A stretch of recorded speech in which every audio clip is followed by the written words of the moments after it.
वालेकुम चौधरी साहब। वालेकुम सलाम। क्या खबर लाए हो? चौधरी जी एक मसला हो गया। खैर तो है, क्या मसला हो गया? चौधरी जी जो 2 दिन पहले चोरी की थी साथ वाले गांव में वो पता चल गया।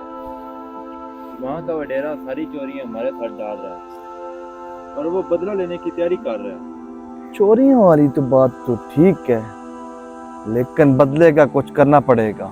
क्या करना होगा? रमजान का महीना है, इसकी बरकतों से फायदा उठाते हैं। जी चौधरी।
बहुत कर ली चोरियां तुमने, तुम्हारा अंजाम करीब है।